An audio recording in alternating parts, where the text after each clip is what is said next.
এই সিংহের বাচ্চাটি গিরগিটিকে দেখছিল। তখনই হঠাৎ পাহাড় থেকে কিছু শব্দ আসতে থাকে। বাচ্চা ভয় পেয়ে যায় আর আশেপাশে দেখতে থাকে। তখনই তার নজর ওই পাহাড়ের দিকে পড়ে, যেখান থেকে অনেকগুলো জঙ্গলি গরু দৌড়ে তার দিকে আসছিল। মনে হয় যেন আকাশ ফেটে গেছে। বাচ্চা ঘাবড়ে যায় আর ভয়ে সেখান থেকে পালাতে থাকে। আসলে এইসব তার চাচার প্ল্যান ছিল, যেটা এই হায়নারা পরিচালনা করছিল। বাচ্চা এই প্ল্যানে পুরোপুরি ফেসে গিয়েছিল আর সেও এই ভিড়ের সাথে দৌড়াতে থাকে। কিন্তু এই ভিড়ের মধ্যে বেশি সময় দৌড়ানো তার জন্য ঠিক ছিল না, কারণ সে যে কোনো সময় এই বড় ভিড়ের নিচে পড়ে যেতে পারত। এই কারণে বাচ্চা একটি ছোট পাথরের নিচে গিয়ে লুকিয়ে পড়ে।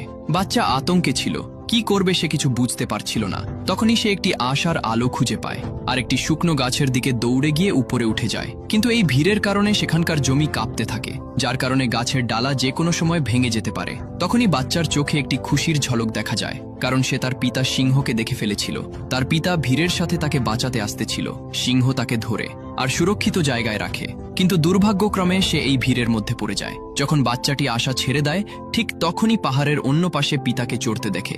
বাচ্চা খুশি হয়ে যায়। সিংহ খুবই বাহাদুর ছিল, কিন্তু এই ভাগ দৌড়ের কারণে অনেক চোট লেগেছিল, যার কারণে সে নিজেকে সামলাতে পারে না আর নিচে পড়ে যায়। বাচ্চা চিৎকার করে। তার চিৎকারে চারদিকের পরিবেশ স্তব্ধ হয়ে যায়। বেচারা বাচ্চা তার পিতাকে হারিয়ে ফেলেছে। সে মনে কষ্ট নিয়ে শুধু তার পিতাকে দেখতে ছিল। তখনই বাচ্চার চাচা সেখানে চলে আসে। সে বলে, তোর পিতা আমাদের পরিকল্পনার শিকার হয়ে গেছে, আর এখন তোর পালা, আদরের ভাতিজা। বাচ্চা ভয় পেয়ে যায় আর সেখান থেকে পালিয়ে যায়। চাচা সিংহটি তার পিছনে হায়নাদের লাগিয়ে দেয় আর বলে যে সে যেন কিছুতেই বাঁচতে না পারে। বাচ্চা এখন থেমে যায়, কারণ সামনে খাদ ছিল। বাচ্চাটার পা পিছলে সে খাদে পড়ে যায়। হায়নাদের মনে হয় বাচ্চা মরে গেছে। এই কারণে তারা সবাই সেখান থেকে চলে যায়, কারণ এত উঁচু জায়গা থেকে পড়ার পরে বাঁচা প্রায় অসম্ভব ছিল।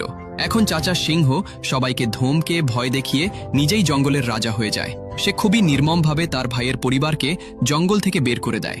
শয়তান সিংহ শুধু তার ভাইয়ের ক্ষমতা দখল করতে চেয়েছিল, যেই কাজে সে সফল হয়ে গিয়েছে। কিন্তু কাহিনী তো এখন মাত্র শুরু হয়েছে, কারণ ওই বাচ্চা সিংহটি তখনও বেঁচে ছিল। চাচা সিংহের আসল রূপ দেখার পর ঘোরে ফিরে যাওয়া তার কাছে ঠিক মনে হয়নি।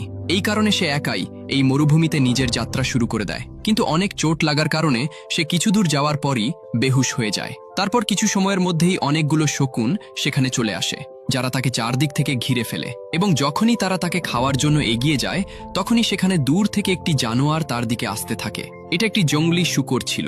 সে সব শকুনকে সেখান থেকে তাড়িয়ে দেয় আর তার হুঁশ আসা পর্যন্ত তার কাছেই বসে থাকে। বেজি তার দাঁত দেখে ভয় পেয়ে যায়, কারণ এটা একটা সিংহের বাচ্চা ছিল।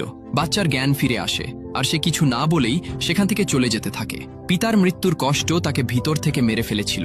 এখন ওই বাচ্চা উদাস হয়ে এখান থেকে চলে যাচ্ছিল।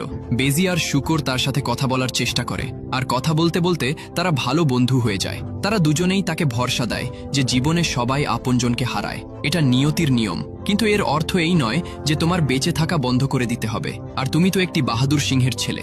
এটা শুনে বাচ্চা খুবই ভালো অনুভব করে।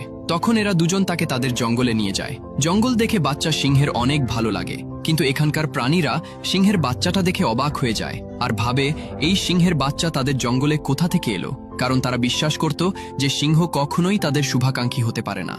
কিন্তু বেজি আর শূকর কারোর কথা শোনে না। আর কিছু সময় পর তারা সবাই একসাথে থাকতে শুরু করে। এভাবেই একসাথে থেকে কিছু বছর কেটে যায়।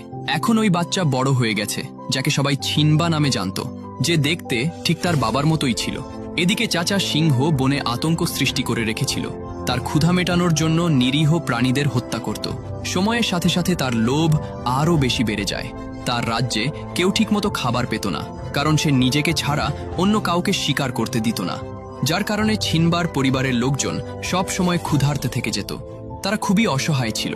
তারা কিছুই করতে পারত না, কারণ তাদের চারদিকে চাচা সিংহের দাপট ছিল। আর ছিনবার মা ও অনেক সাহসী ছিল।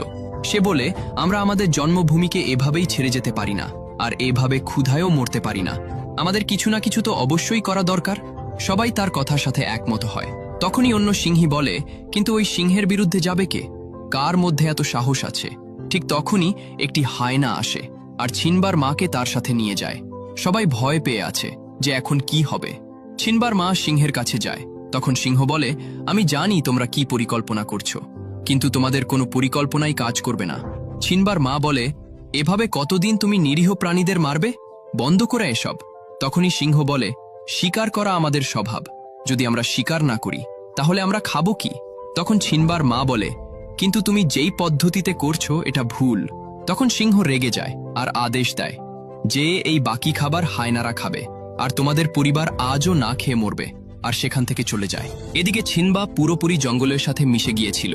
সে তার পরিবারকে ভুলেই গিয়েছিল, কিন্তু রাতের কালো অন্ধকারে সে তারার দিকে দেখতে দেখতে নিজের পিতাকে অবশ্যই স্মরণ করত আর উদাস হয়ে যেত, কারণ সে নিজেকে পিতার মৃত্যুর দোষী মনে করত।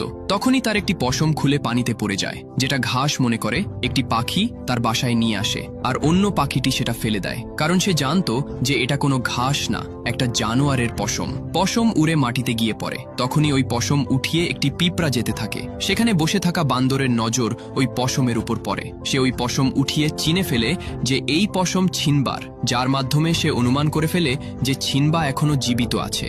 এই খবর তার জন্য আর পুরো জঙ্গলের জন্য একটি খুশির খবর ছিল। সে আনন্দে চিৎকার করতে থাকে। এদিকে ছিনবার বন্ধুর উপর একটি সিংহী হামলা করে দেয়। ওই জঙ্গলে সিংহী ঢুকে গিয়েছিল। ছিনবার বন্ধু নিজের জীবন বাঁচাতে পালাচ্ছিল, কিন্তু সিংহীর ক্ষমতার কাছে তারা দুজন কতক্ষণ টিকে থাকতে পারে? দুজনের জীবন বাঁচানো মুশকিল ছিল, কিন্তু তখনই সেখানে ছিনবা চলে আসে আর হামলা করে দেয়। দুজন সিংহই শক্তিশালী ছিল। তখনই সিংহী যুদ্ধে তার থেকে এগিয়ে যায়। সে ছিনবাকে চেপে ধরে, কিন্তু ছিনবা তাকে দেখে চিনে ফেলে আর তাকে লানা বলে ডাক দেয়। সিংহী বুঝে যায় এটা অন্য কেউ না, বরং ছিনবা, কারণ ছিনবাই তাকে এই নামে ডাকত। আসলে বন্ধুরা, লানা ছিনবার ছোটবেলার প্রেমিকা ছিল, যাকে সে আজকে অনেক বছর পর পেয়েছে। বহু বছরের বিচ্ছেদের জন্য তারা দুজনে অনেক শোকাহত হয়ে পড়ে। যদি ভালোবাসায় সত্যতা থাকে, তাহলে তারা কখনো না কখনো ঠিকই মিলে যায়। লানা খুবই খুশি ছিল যে ছিনবা এখনো জীবিত আছে। তখনই ছিনবা বলে, লানা, এটা আমার জঙ্গল, এখানে তুমি অনেক আনন্দ পাবে। লানা বলে, ছিনবা, এই জঙ্গল ছাড়ো আর নিজের ঘরে চলো। তোমার চাচা সিংহ আমাদের উপর অনেক জুলুম করেছে। সে আমাদের জন্মভূমিকে জাহান্নাম বানিয়ে ফেলেছে। এখন তোমার ফিরে যাওয়া উচিত। কিন্তু ছিনবা যেতে নিষেধ করে দেয় আর লানাকে এখানে আরো কিছু সময়